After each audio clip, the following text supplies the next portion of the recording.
আসসালামু আলাইকুম। এপিসোড 6 এর শুরু হয় এপিসোড 5 এর শেষ দৃশ্য থেকে। তেয়ং হিয়নজিনকে বলে আমি তোমাকে পছন্দ করি, এই জন্য আমি তোমার জন্য অপেক্ষা করি। তখন কেউ দরজায় নক করলে হিয়নজিন বাহিরে চলে আসে দরজা খোলার জন্য। এটা এজার ছেলে ছিল। সে হিয়নজিনকে কিছু খাবার দেয় আর বলে মা বেশি রান্না করে ফেলেছিল, তাই তোমাকে দিতে আসলাম। তোমরা কাজে ব্যস্ত থাকো, এই জন্য হয়তো রান্না করতে পারো না, এই জন্যই দিতে আসলাম। তারপর সে উজুকে ডাকতে ডাকতে ভেতরে আসে এবং দেখে উজু ঘুমিয়ে পড়েছে।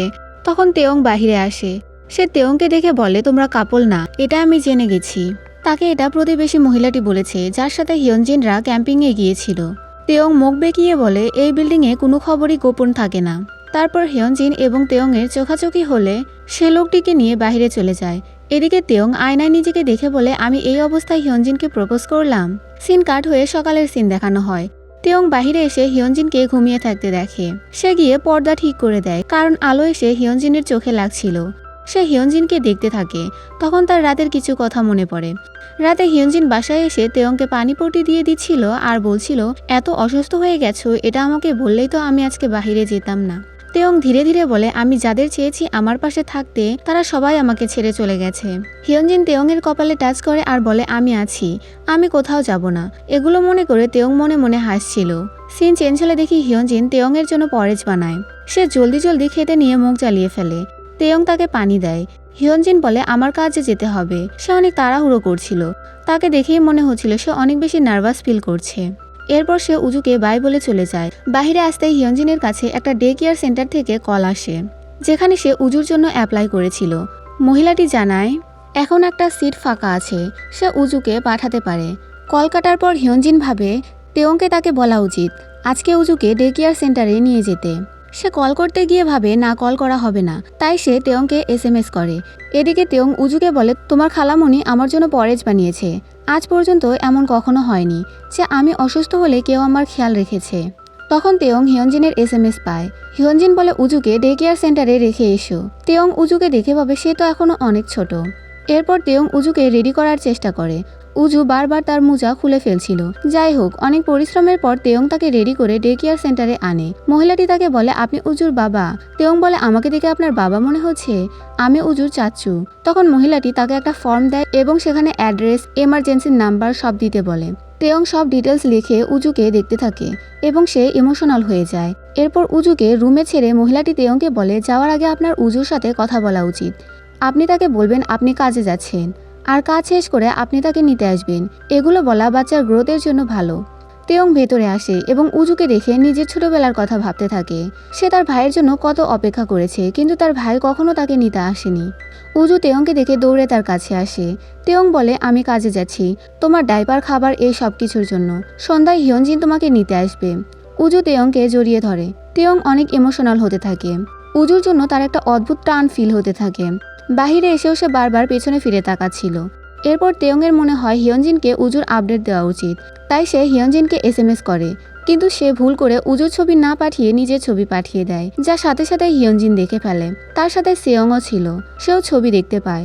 সে হিয়নজিনকে বলে কি চলছে এইসব তোমাদের মধ্যে, সে তোমাকে ছবি কেন পাঠালো। হিয়নজিন বলে সে কাল রাতে আমাকে বলেছে সে আমাকে পছন্দ করে, যা শুনে সেয়ং অবাক হয়ে যায়। সে বলে তুমি তার ব্যাপারে কি ভাবো। হিয়নজিন বলে সে হয়তো এসব ঘুমের মধ্যে বলেছে, আর সে অনেক বেশি অসুস্থও ছিল, অনেকগুলো মেডিসিন নিয়েছিল, তাই জন্যই হয়তো বলেছে।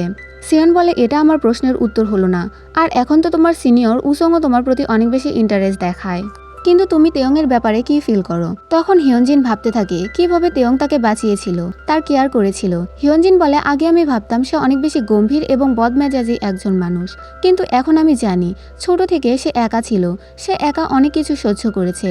পরে সে আবার বলে কিন্তু আমি এখন উজু আর নিজের জব নিয়ে বেশি সিরিয়াস, অন্য কিছুর জন্য আমার কাছে টাইম নেই।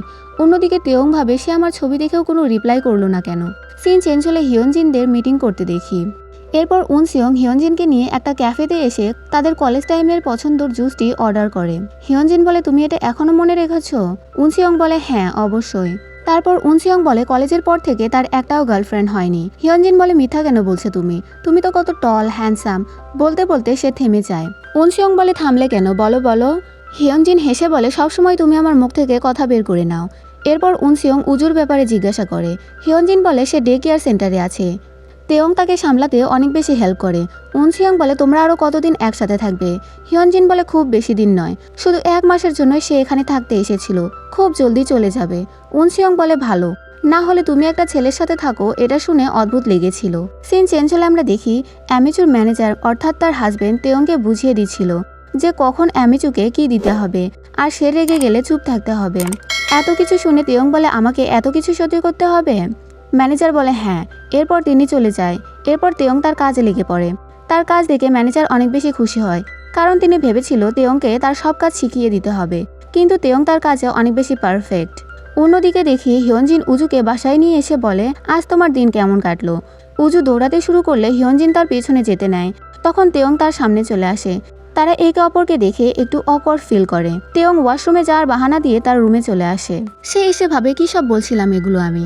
এরপর তার কাছে তার বাসার ওয়ার্কারের কল আসে। তিনি বলে আপনার বাসার কাজ হয়ে গেছে। তেয়ং শুধু হুম হুম বলতে থাকে। ওয়ার্কার বলে হুম হুম বলছেন কেন, এত জলদি আপনার কাজ করে দিলাম মাত্র 1 মাসের মধ্যে। তেয়ং ভাবে সত্যি সত্যি এটা এত জলদি হলো কেন।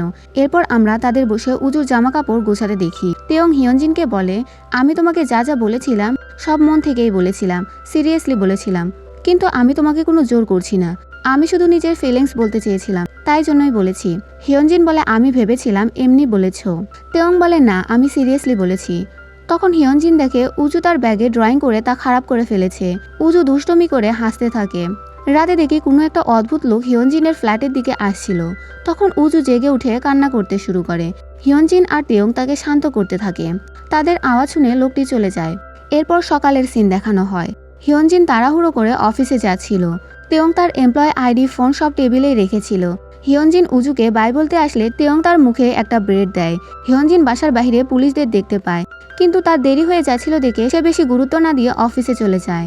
এরপর তেয়ংও উজুকে ডে কেয়ার সেন্টারে ছেড়ে যায়। বাসার সামনে আসলে সে প্রতিবেশীদের থেকে জানতে পারে কোনো একটা রহস্যময় লোক রাতে সিঙ্গেল মেয়েদের বাসায় ঢোকার চেষ্টা করছে, যা শুনে তেয়ং অবাক হয়ে যায়। তার হিয়নজিনের জন্য চিন্তা হয়। তেয়ং মেসেজ করে হিয়নজিনকে এই সব কিছু বলে এবং রাতে তাকে সাবধানে বাসায় আসতে বলে। এটা দেখে সিয়ং হিয়নজিনকে টিচ করে বলে বাবা তোমাকে নিয়ে এত বেশি চিন্তা। সিন চেঞ্জ হলে তেয়ংকে দেখি সে তার বাসা দেখতে আসে। সে এসে ভুল খুঁজতে থাকে। অনেক খোঁজার পর সে বলে এই দেওয়ালের ওয়ালপেপার ঠিক নেই, এগুলো ঠিক করো। অন্যদিকে হিয়নজিন বাসায় ফেরার সময় বাসের মধ্যেই ঘুমিয়ে পড়ে, তাই সে নিজের স্টপ মিস করে। তেয়ংও বাস স্টপে তার জন্য অপেক্ষা করছিল। তখন হিয়নজিন তাকে কল করে এবং সবকিছু বলে। সে তেয়ংকে বলে তুমি আমার জন্য অপেক্ষা করছো না তো বাস স্টপে? তেয়ং বলে না না, আমি কেন করব। এরপর তেয়ং বলে তুমি কোথায় আছো বলো, আমি তোমাকে নিতে আসছি। হিয়নজিন বলে তার দরকার নেই, আমি নিজে নিজে আসতে পারবো। এরপর সে কল কেটে দিয়ে হাঁটতে শুরু করে। হিয়নজিন খেয়াল করে তার পেছনে কেউ একটা তাকে ফলো করছে। সে ভয় পেয়ে যায়। তখন তেয়ং তার সামনে চলে আসে। হিয়নজিন স্বস্তির নিঃশ্বাস ফেলে। সে তেয়ংকে সবকিছু বলে যে কেউ তাকে ফলো করছিল। তেয়ং বলে এরপর এমন কিছু হলে জলদি জলদি তুমি আমাকে কল করবে। তারপর তারা একসাথে হাঁটছিল। তেয়ং বলে আমার অ্যাপার্টমেন্টের কাজ একটু বাকি আছে, সেটা শেষ হলে আমি চলে যাব। হিয়নজিন বলে ঠিক আছে। তারপর সে হিয়নজিনকে একটা পেপার স্প্রে দেয়। হিয়নজিন হেসে বলে আমার জন্য এত কেয়ার। এরপর সে বলে এটা তো কাজ করছে না। তেয়ং চেক করতে নিলে তার নিজের চোখে স্প্রে হয়ে যায়। তেয়ং এর চোখ জ্বলতে থাকে। সে চিল্লাতে শুরু করে। হিয়নজিন জলদি জলদি তাকে বাসায় এনে চোখে পানি দিতে থাকে। এরপর সে তাকে বসিয়ে তার চোখ খুলতে বলে। তেয়ং চোখ খুলতে হিয়নজিনের সাথে আই কন্টাক্ট হয়। তখন হিয়নজিন অদ্ভুতভাবে তার চোখ বড় বড় করে ধরে। এরপর হিয়নজিন যেতে নিয়ে পড়ে যেতে শুরু করে। তখন তেয়ং উঠে তাকে ধরে ফেলে। হিয়নজিন জলদি জলদি বাইরে এসে তার বুকে হাত দিয়ে ভাবে এগুলো কি হচ্ছে। সিন চেঞ্জ হলে উনসিয়ংকে দেখি। সে সবাইকে একটা ফটোগ্রাফারের ব্যাপারে বলে যে অনেক বেশি ফেমাস। সেই ফটোগ্রাফার এই প্রজেক্টের পিকচারগুলো তুলতে তাদের হেল্প করবে। তো এটা আর কেউ নয় বরং অ্যামিচু। তাই অ্যামিচু তেয়ং এবং ম্যানেজারকে হিয়নজিনদের অফিসে আসতে দেখি। তেয়ংকে দেখে হিয়নজিনের সব কলিগরা ভাবতে থাকে তাকে কোথাও তো তারা দেখেছে। উনসিয়ং তাদের মিটিংয়ে নিয়ে যায়। মিটিংয়ে উনসিয়ং অ্যামিচুকে সব বুঝিয়ে বলে যে তারা কোরিয়ান কালচারকে প্রমোট করতে চায়, তাই সেইভাবে তাদের ছবিগুলো ফুটিয়ে তুলতে হবে। এরপর তারা টিম ডিনারের প্ল্যানিং করে। এখানে হিয়নজিন এবং তেয়ং চোখে চোখে কথা বলছিল। এরপর তাদের লিফটের মধ্যে দেখি। তখন হিয়নজিনের কলিগ তাকে চিনতে পারে আর বলে তুমি সেই দিনে সেই ছেলে না? তোমার সাথে তো একটা বাচ্চাও ছিল। তুমি হিয়নজিনকে বেবি বেবি বলে ডাকছিলে, তার মানে হিয়নজিন এটা তোমার হাজবেন্ড? তারা ডিনার করতে এসেও এই সব কিছুই বলছিল। হিয়নজিন তাদের বলে তার আর তেয়ং এর মধ্যে ওইরকম কোনো সম্পর্ক নেই। সে তাদের বোঝানোর চেষ্টা করে। তখন উনসিয়ং অন্যদের বলে অন্যের পার্সোনাল ব্যাপারে এত কথা না বলতে। এরপর উনসিয়ং খাবার হিয়নজিনের সাইডে এগিয়ে দেয়। এটা দেখে তেয়ং হিয়নজিনকে পানি এগিয়ে দেয়। তাদের মধ্যে এক ধরনের কম্পিটিশন চলছিল। উনসিয়ং বলে তোমরা আগে জানতে না যে তোমরা একই প্রজেক্টে কাজ করবে? হিয়নজিন বলে আমি জানতাম না। তেয়ং বলে আমি জানতাম। হিয়নজিন বলে তাহলে আমাকে আগে কেন বলনি? উনসিয়ং বলে তোমরা কি একে অপরের সাথে কথা শেয়ার করো না? এরপর হিয়নজিনের ঠোঁটে কিছু লেগে থাকতে দেখে সে সেটা সরায়। এটা দেখে তেয়ং অনেক বেশি জেলাস হয়ে যায়। এরপর হিয়নজিন কথায় কথায় রাতের ব্যাপারে উনসিয়ংকে সব বলে যে রাতে কেউ একজন তাকে ফলো করছিল। উনসিয়ং অবাক হয়। হিয়নজিন বলে চিন্তা করার দরকার নেই, তেয়ং আমার সাথেই ছিল। তেয়ং ভাব নিয়ে বলে হ্যাঁ, তার খেয়াল রাখার জন্য আমি আছি, চিন্তা করতে হবে না। তারপর ম্যানেজার এসে তাকে বোলিং কম্পিটিশন করতে বলে। তাদের মধ্যে প্রতিযোগিতা চলে, কিন্তু তেয়ং জিতে যায়। বাইরে এসে ম্যানেজার তেয়ংকে বলে স্টুডিওতে চলো, কাজ আছে। তখন হিয়নজিনকে উনসিয়ং বলে চলো তোমায় বাসায় ছেড়ে আসি। তেয়ং জেলাস হয়, কিন্তু ম্যানেজার তাকে ধরে ট্যাক্সিতে বসায়। এরপর ট্যাক্সির মধ্যে বসেও তেয়ং বারবার পেছনে ফিরে তাকাচ্ছিল। ম্যানেজার বলে তোমার প্রতিপক্ষ আসলে হ্যান্ডসাম। তেয়ং বলে ভালোবাসায় কোনো কম্পিটিশন হয় না, তাই সে আমার প্রতিপক্ষ হবে। ম্যানেজার এখানে তার এক্সপিরিয়েন্স শেয়ার করে, তাই বলে আপনার ব্যাপার আলাদা, কারণ আপনি আর অ্যামিচু ম্যারিড।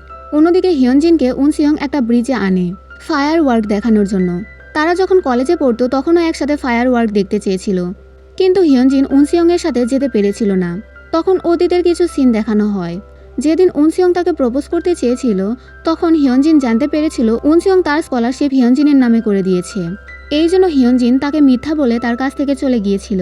হিয়নজিন সেদিনের জন্য আজ উনসিয়ংকে সরি বলে। সে আরও বলে তুমি আগে থেকেই একটা ভালো পজিশনে ছিলে, আর আমি ছিলাম গরিব, এই জন্যই বাহানা দিয়ে আমি চলে গেছিলাম নিজের সেলফ রেসপেক্টের জন্য। উনসিয়ং বলে ব্যাপার না, আমি আগেই বুঝে গিয়েছিলাম, কিন্তু বেশি কিছু বলিনি, ভয় পেতাম যদি তুমি আমার থেকে আরও বেশি দূরে যাও। হিয়নজিন বলে তুমি আবার ভয় পাও? উনসিয়ং বলে হ্যাঁ, তোমাকে নিয়ে ভয় পাই। তারা একে অপরকে দেখে স্মাইল করে। এরপর তারা একসাথে ফায়ার ওয়ার্কস দেখে। এরপর উনসিয়ং হিয়নজিনকে বাসায় ড্রপ করে। হিয়নজিন ভেতরে যেতে শুরু করে। উনসিয়ং নিচেই দাঁড়িয়েছিল। তখন তেয়ং তাকে কল করে আর বলে তুমি কি বাসায় পৌঁছে গেছো? হিয়নজিন বলে হ্যাঁ, এসেছি। সে দরজার সামনে এসে দরজা খোলা দেখে তেয়ংকে বলে বাসার দরজা খোলা কেন? তেয়ং বলে আমি তো লক করেই এসেছিলাম। নিচে থেকে উনসিয়ংও তাকেই দেখছিল। হিয়নজিন ভেতরে গিয়ে বাসার সব জিনিস এলোমেলো অবস্থায় দেখতে পায়। তখন সে দেখে কোনো একটা ছায়া তার দিকে এগিয়ে আসছে। সে তাকে দেখে চিৎকার করে ওঠে। তার চিৎকার শুনে তেয়ং ভয় পেয়ে যায়। এদিকে উনসিয়ংও নিচে দাঁড়িয়েছিল, সে ওপরের দিকে তাকায়। আর এপিসোড 6 এখানেই শেষ হয়ে যায়। Thanks for watching.